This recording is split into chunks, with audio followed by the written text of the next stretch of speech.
we have found ourselves in what you might like to call a slight injury crisis. You don't wait for me, 'cause I keep breathing fire. I won't wait for you, 'cause you keep telling lies. I keep going high, she keeps going low. At the end of the day, she's gone. But you don't wait for me, 'cause I keep breathing fire. And you keep telling lies. Hi guys, and welcome back to another episode of Outcasts 2 Icons. Of course, if you've been enjoying the series up to this point, drop a like, that'd be stupendous. So, Champions League draw. Oh, dearie me. Last episode was a bit of a mad one, to be honest. I don't think I've seen so many weird things. I say weird, just random stuff happen in like a single condensed video. We couldn't have picked better things to show, I suppose. But yeah, I think that's just one of those things that happens sometimes. I looked at the sort of, I know there's stuff like small sample size for this, but apparently our expected points was 12, and the nearest team to us in our group was 7 with Saints and Real Sociedad. So I do think we were a bit unfortunate, but at the end of the day, we were our own downfall a lot of the time. The terrible defending for the set pieces on the Marseille game, just completely inexplicably as well. Still haven't conceded another corner goal since then, just how it goes. And then obviously the Southampton goals, the first two. The third one was just a really well worked piece of play. Milosevic, I don't know. I think that's more down to the animations than it is the goalkeeper, honestly. I think it's just an attempt at a save that's gone wrong. I think he probably doesn't keep that out even if he doesn't try to punch it. But the first two were it's just bizarre stuff that's just going to happen sometimes. And I like to think that, we'll get that out of our system. And maybe, when we need that little bit of luck in the quarterfinals or something, hopefully we can get there, then you just never know. Although we'll probably have to go through a penalty shootout against Arsenal again or something, because that's just how it works. So, seeded teams: Atletico, Dortmund, Napoli, Leipzig, Bayern Munich, Manchester United, PSG, and of course Southampton.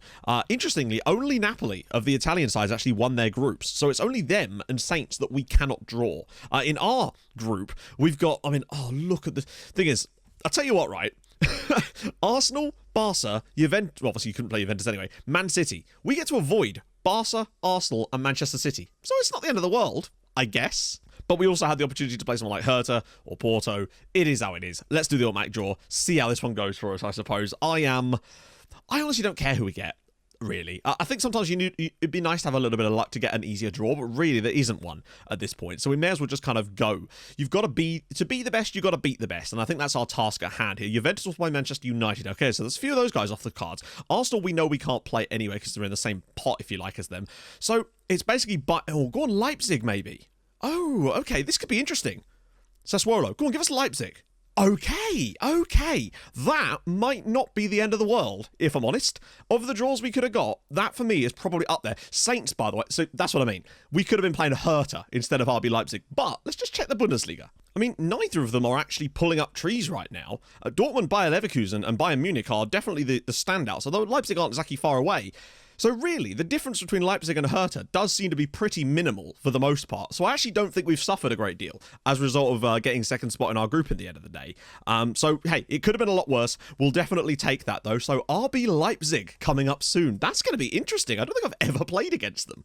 Now, it's going to be, no doubt, an insanely tight title race here in Serie A, as it seems to be every single season. And of course, the best way to stay on top of all of that is going to be with the One Football app, bringing you all the best football news for all the leagues that you choose to follow around Europe and of course the rest of the world, along with any clubs that you choose to follow too. You'll get live team lineups, transfer news, statistics for all the games as they're going on, and live notifications of all the goals going in, along with a lovely bit of fan voting on the side. So once again, a massive thank you to OneFootball for sponsoring this video, and you can download the app for free with the link in the top line of the description. But yeah, so off-camera games, we're going to come back and do a bit of league stuff today. Try and get a decent enough chunk, but we'll see.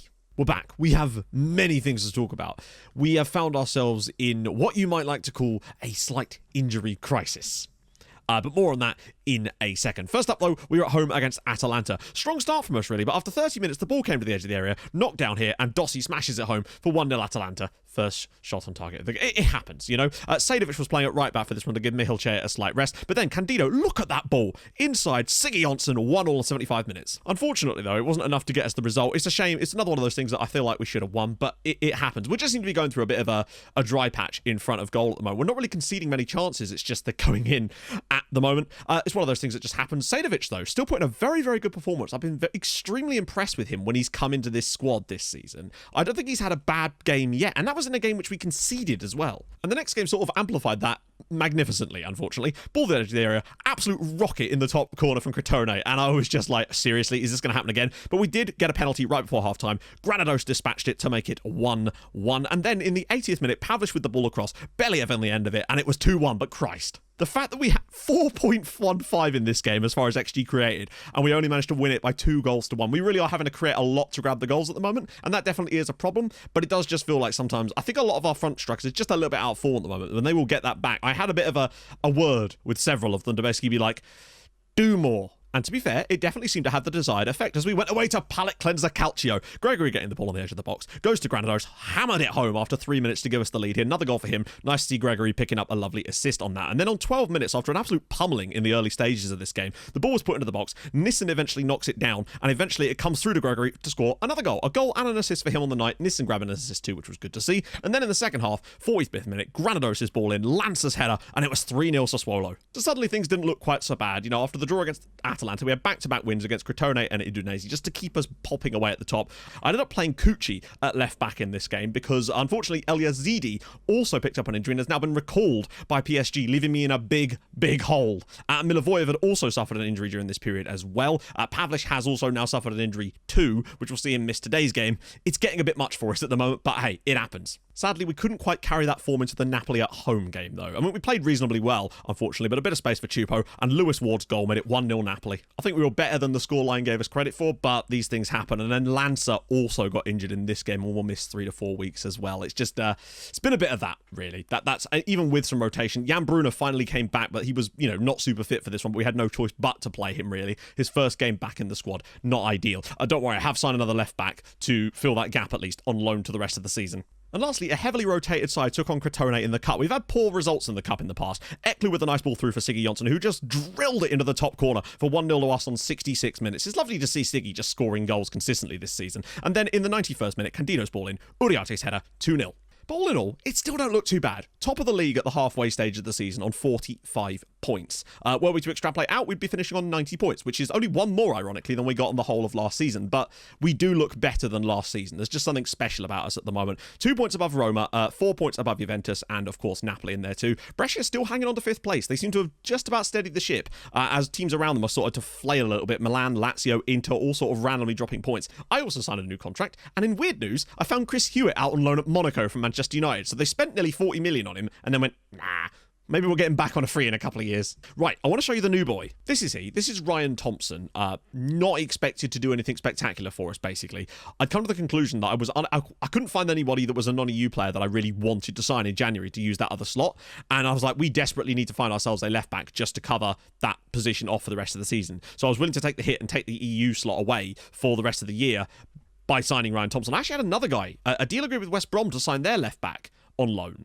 Don't know why West Brom, but never mind. He was actually better than Ryan Thompson. But for some reason, the game told me that he wasn't eligible for the non-EU slot, even though they had the exact same number of, well, I think he had 25 international under-21 caps, were the same age. So I don't understand why one was eligible for the slot and the other wasn't. Very, very odd indeed. Now, he is right-footed, of course, but he can play left back and actually has I think it's like the one just below. So he's comfortable on his left foot as well, very, very nicely. And in his first game in the club, 7.5 in the Cup for Ryan Thompson. So more than happy to have him on loan from Chelsea for the rest of the season. As today we take on Roma. And would you believe the second live comm of today's video is also against Roma, because we drew them in the Cup and it's directly afterwards. And I thought, you know what? Let's just go Roma nuts today. Thankfully, I'm not wearing the Roma shirt. I nearly put it on this morning and thought, probably best avoid that one. So, who's actually available for today? Now, obviously, I played a rotated side against Crotone, so that should at least allow a bit more space to fill up for the squad a little bit. So I will be going back to Magnus Nissen. I'm giving Overmars his opportunities. Hasn't really taken them yet, but he'll get there. So Quarto, no, not a chance. Niewiadomski's coming in. Bruno Uriarte, Believ, Mihilche, Milivojevic back to the centre of midfield. I'm fine with that, as it allows Komi Eklu a spot on the right-hand side. Siggy Jonsson had to play midweek as well, so I'll bring him off the bench later. Bruno's back, though, which is extremely exciting. I feel like we have definitely missed his impact on that left side. It's been a bit of a problem, and I think Troy Gregory has been made worse by it as well.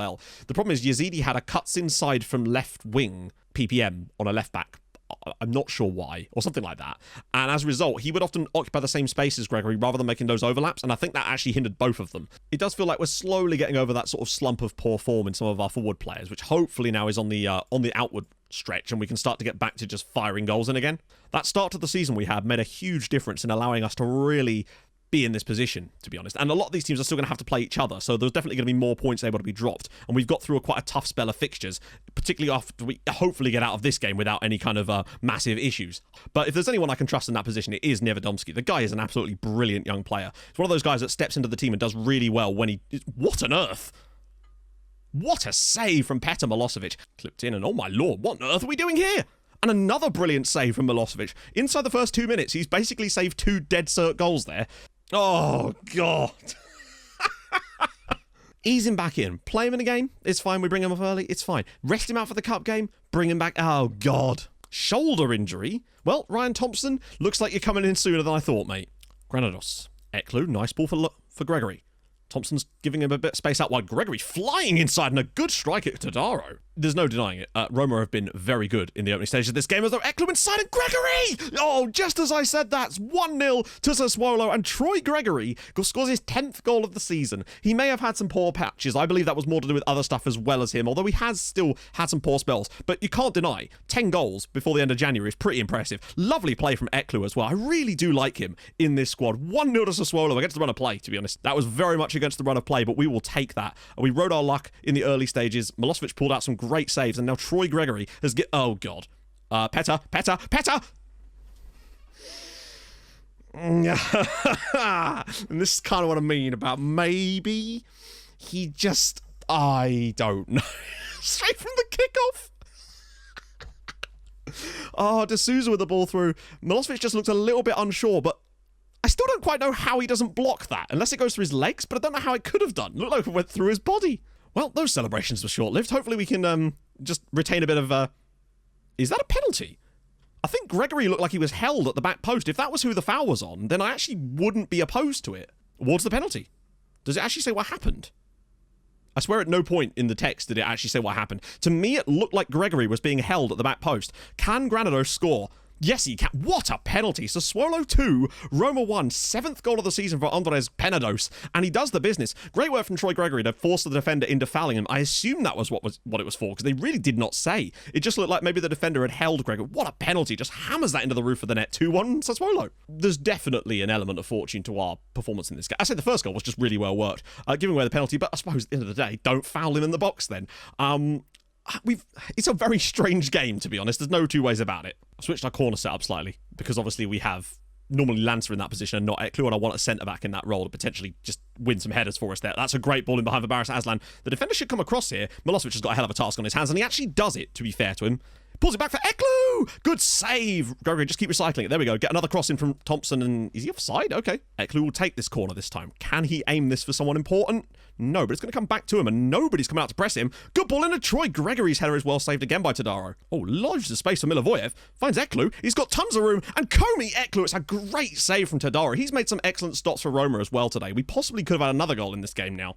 I think in the end, we probably have deserved it. We made some switches in the second half, which have definitely improved us dramatically, and found ourselves a way through. Weren't able to actually take advantage of any, and then there we go. Sassuolo 2, Roma 1. I think, yeah, in the end, I think we did deserve the win. Milosevic made some top stops, but also probably made the mistake for the goal as well. Tadaro made some good saves for Roma as well, but but regardless, that is a huge win at the top of the table clash. Gregory and Granados grabbing the goals. The Bruna and Granados injuries, though, do worry me, as we have now got Roma in the cup immediately after. But more importantly, it pushes us 5 points clear at the top of Serie A. That's a big statement as Brescia go and beat Inter. They are looking genuinely on for Europe this season. Excellent signs.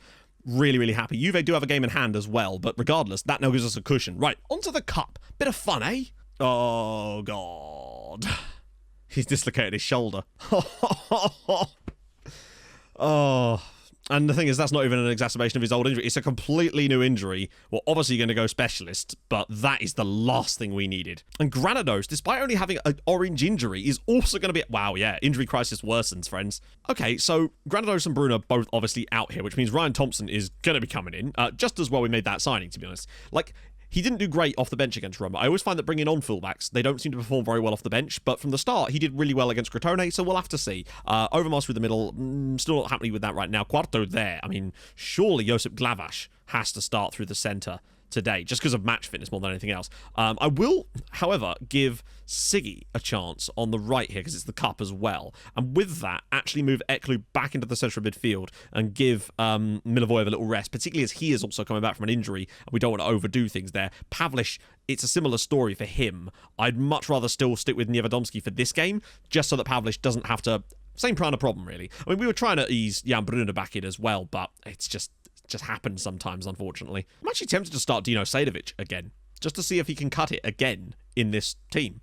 I'm not expecting us to... I mean, I'd like to win this, but obviously slightly rotated sides. You figured they'd probably rotate as well, but it doesn't look like they are in many ways. But it would be nice if we could get through, because that would set up a nice Coppa Italia semi-final for us and would keep us fighting on all fronts, even though I don't know if that's something we really want. Although, with Inter versus Sampdoria in one of the ties, there is a potential for a winnable tie, as it's already in, and it's Troy Gregory, of all people. Sassuolo 1, Roma 0, 11th goal of the year for Troy Gregory. I have no idea why he was in that position from that set piece, honestly. I think he's just decided to make an interesting run. They've completely left him, and he scored a headed goal from a corner. 1-0 Sassuolo. This game has started the exact opposite to how the previous one started. To be honest, it's been all Sassuolo, and we've taken advantage of it with a goal as well. Great header from Believ, although that could still come back to bite us. I think he's just way more confident now that he's got a fullback next to him that's actually going to play the role in a more traditional sense. It does seem that it's unleashed Gregory again. Eklu, Sadovic, back for Eklu again. Whips it through, all the way through, in fact. Siggy Jonsson, he's got options in there. One of them is Ryan Thompson, of all people. What we've done so well in this game that we just simply didn't do in the previous one is hold possession. We've got like 65% possession against them with the same... it's interesting how much more we've been able to hold today. Thompson on the left now. Goes back to Niewiadomski, who's just controlling that area of the pitch. Glavaš, Komi, Eklu. Oh, nice. Finds Sadovic. Niewiadomski, can he find the right ball through? Oh, goes for Sadovic instead. Back to Glavaš. Look at this for football. Oh my God, if that had turned into a goal. Offside as well, though. Gregory again flying in field and bringing people with him. Dragging players all over the pitch here. I think their left back, their right back might have tracked him all the way across, which could leave a gap, potentially for Thompson. And there is that gap. Glavaš! Oh, nice work again. Well won by... Oh, no, that's a terrible header from Believ. And now to Souza. Thompson's got to get back across here. He won't. And it's a great save from Petar Milosevic. Oh, one last little chance maybe. Can Eklu put another pinger in? And it's a good cross as well, and it's in the back of the net again. Siggy Jonsson this time on the end of it, and Eklu has delivered 2 absolutely world-class corners, and it's his 8th goal of the season from Siggy Jonsson. He barely starts games for us, but yet whenever we put him in, no matter which position it is, the guy just does things. He's a better player now than he was when he was playing consistently through the middle. Well, maybe a slightly harsher road to be 2-0 down here, but this is exactly what we needed. If we could grab a third goal, we could make some subs. Siggy Jonsson. Oh! Did you see that? Josip Glavaš just did that Rabona cross, but I don't know how he even got his leg like that. Oh, lovely ball inside for Troy Gregory. Let's come back to him again. Oh! Still got to be careful. A goal back now for Roma could start to make things a little bit more squeaky if we don't want to really have that. And it's a good save from Milosevic, although he seemed to go through the post there. Well, there we go. Sassuolo 2, Roma 0. Just a very composed game from us, really. Not looked in any real danger. Both Sadovic and Thompson might not have had spectacular games, but they've been part of the clean sheet, and Believ and Uriarte have been excellent. But still, they did a decent enough job on the night. It's probably the first sort of performance from Sadovic there. But there you go. Troy Gregory, Siggy Jonsson with the goals. Komi Eklu was fantastic. We're through to the next round of the Cup. I don't know. I'm actually surprised that the youngsters have been able to pull off such a solid result like that, to be fair. So very, very happy for them. So Inter, Lazio and Milan all go through. But that's Juve out. So none of these 3 sides, as far as I know, are the big rivals to us this season. Although Lazio are still pretty good. And it is, in fact, Lazio who will play. We kind of just started to pick ourselves back up again. It's actually 4 wins in our last 5 games overall. But things start to get a little bit more interesting as we come to... God, there's so many games in there. My lord. We're going to try, for the next video, to do both RB Leipzig games with a huge chunk of off-camera matches in there too. It's never ideal when it sort of throws more and more games at you, but that's just how you have to get used to things. So, if you've enjoyed this episode, and I hope you have, doubleheader against Roma, beaten twice with identical attendances. I assume that's a full house, to be fair.